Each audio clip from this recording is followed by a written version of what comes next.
So Justin, Jacinta, brother and sisters, how did you get started in the gym game? We started in the fitness industry pretty much when we were really young. Our parents had gyms in the 80s, so back when there was tights and jiffies. And so we used to go and help out our parents, so we really started at that point. We finished school and launched straight into the fitness industry, so we started our own business when we were very young and haven't really looked back since, so we have a real passion for the industry. We first saw Anytime in 2007 in an industry magazine, a global one, and felt that that was a great business model, a great brand, and we really felt that it was the time to bring it into Australia. So we went and met with the guys in the US, had a great relationship with them from day one, and launched here in 2008. What was the inspiration then, or motivation, from going from your own gym to a franchise model? I think we've always understood franchising. We've both had some experience working with Fernwood, and I think for us to be able to grow the brand as quickly as we wanted to grow the brand, franchising was really a natural step for us. We really felt that we wanted that community feel, and being one corporate company going into lots of different regional towns, we were never going to be able to achieve that. So the franchise model was a really easy decision to make for us. And that was much more beneficial than, say, franchising your own gym, going for a pre-existing franchise model, Justin?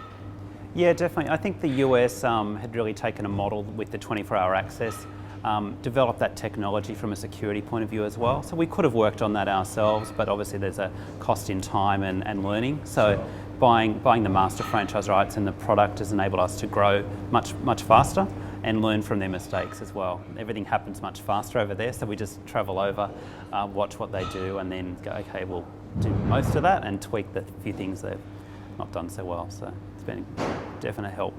So when you first brought the Anytime fitness model into Australia, how did you go about testing it?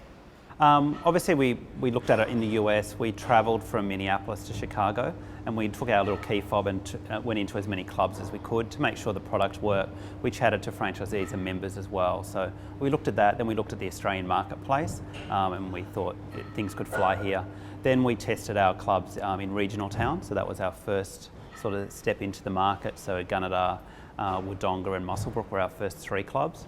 Just to keep our rental down. Our clubs were probably a little bit smaller then as well, to just test the market and make sure it would fly.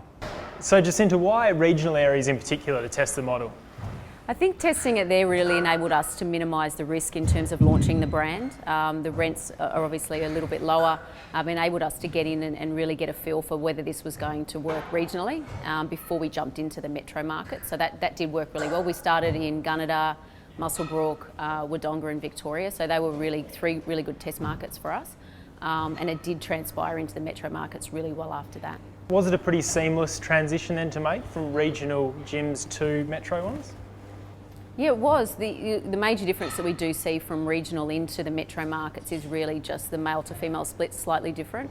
So more regional, we're more 50-50 female to male. When we come into metro areas, it's a little bit higher on the male side, but other than that, everything really does transpire pretty much the same. What were the key things that you had to identify in making sure that was the right model to bring over? So Fitness First was very large at the time. A lot of the clubs are offering all the same thing, and we really felt that the consumer didn't have a choice as to what sort of gym they wanted to attend. So the 24-hour model was really appealing to us. The fact that we could go into regional towns was extremely appealing. The high level of equipment that we were going to bring in and the quality of the brand that we were going to launch we just felt really comfortable that it was the right time to bring it in. And outside of that, what are the other key competitive advantages over the other gym providers? Compared to, say, what we call your big box, which is your Fitness First type facility, it's the 24-hour use. That's a big component. We do have a few other 24-hour players in the market, so when we compare against them, for us it's about the reciprocal rights. So a member can use their key fob around over 2,000 clubs around the world, so that's a huge advantage for the members. We focus on having a really good quality range of equipment, clean facilities, and then with the franchise model we're actually adding in the local community component from that as well. So it's not one big company owning 300 stores across Australia, it's got a local feel to it as well. So how many franchisees have you got at the moment, Justin? There's 250 franchisees in the network, and then franchisees, our highest guy has got 16 territories, and then there's a few on the sort of 8 and 10 mark as well. Okay, and how do you maintain the education and engagement around the franchisees? A lot of our support is via our franchise consultants, like Justin mentioned before, but we have a lot of information we post on our intranet, our dashboard. So we try and always reach out to our franchisees via that and always keep them educated with what's going on in the system. But a lot of our franchisees own multiple clubs, which makes out, we don't have 450 franchisees to deal with. So that does make it easier, and a lot of them have been with us from the beginning, so they're very much ingrained in the brand. So just continue education. We have conferences, we have training sessions every 2 months, along with all the online structure that we have as well. So how do you go about sourcing new franchisees? Most of our ongoing upfronts were through the Google AdWords, so a lot of it was online. We did magazines and trade shows, but online was the best for us. And I think definitely now a lot of it, probably for the last 2.5 years, has been referral from other franchisees into the system. Yeah. I suppose having them prevalent around all the different suburbs helps. They're always in your face wherever you go, tucked in. Yeah, and even members as well. They join the club and then managers. like it. Yeah. Oh, right. Yeah. From 60 a year to another 150 over the next 12 months, how are you going to manage that sort of growth? We started with a team of 2 of us. We've grown that to about 40 people now. So obviously they help with the fit out and getting the clubs up and running. Then we've got a range of preferred suppliers, from builders through to equipment suppliers, that really help the franchisee as well. So there's about 40 preferred suppliers as well. So with that network of people, and obviously we get a bit smarter as we open more clubs as well, that enables the growth. Focused really heavily on sales and marketing in the early days. Okay. Then after about 6 months, the club should be at its break-even point and starting to make good profit, and then the franchisee can move on to a second and third club. That sounds like a pretty quick turnaround to break even. Is that sort of best standard in the industry?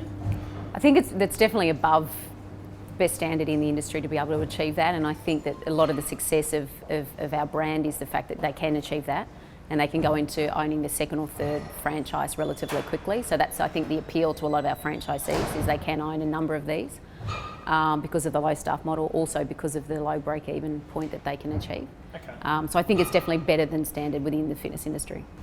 So has it been quite a steep learning curve through that growth? It has. I think it's really been lessened by the fact that we've been going for 10 years in the US, and the structure and the systems were already in place. So that really enabled us to grow as quickly as we have without, I guess, the pressure of having to do it as a startup. Okay. So I think that's definitely enabled us to get through that a little bit easier. What about the biggest lesson that you guys have learned going through this whole process? Is probably with us is managing the growth. Initially people were saying, why do people want to train 24 hours a day? That won't work over here. Why do you want to buy a master franchise when you can do it yourself? So we went through all that, meeting solicitors and lawyers, and then proving it would work. And then it's really just managing the amount of new franchisees, keep adding staff. We probably burnt some staff out in the early days. We'd be working constantly. If Jacinta sent an email and didn't get a response in 5 minutes, you'd wonder what was wrong with them.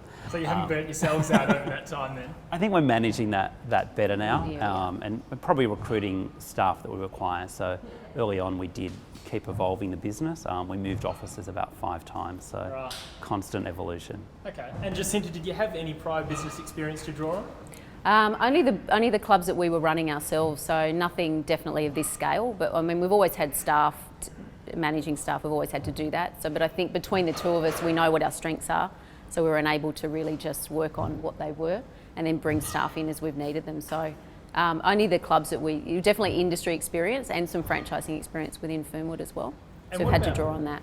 What about your own education? You have a great system in place for the franchisees. How do you guys stay on top of that? So we've got the master franchise that we look up to in the US as well. So we go back, I probably go back about 4 times a year.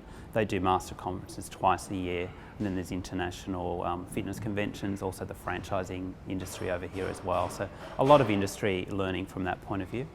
Those industry bodies have been quite important to draw on. Yeah, I think, we've definitely, we've always attended those, and I think, we always try and stay ahead of what's coming over from the US and continue to evolve. And the US, anytime in the US is very great, very good at always looking at what's next and trying to incorporate that into our brand. So touching on the brand there, you've just recruited Shannon from The Biggest Loser as one of your brand ambassadors. What's the angle there? I think Shannon for us was a really natural, really good fit straight away once we met him. I think he's down-to-earth approach. He's very passionate about the fitness industry. So that really sat really well with us. And I think that he could help encourage people that don't want to join a traditional gym to really look at, I guess our brand. He's very passionate about our brand. So we met with him pretty early in the piece and just felt that we had a really good synergy with him. So I think that he'll bring a lot of people looking at, fitness from a different angle, that we're not just a traditional gym. So we're really happy to have him on board. Okay. And your brother and sister, have you roped in the parents to take on a franchise? They do own one. They do. So we've restricted them to one.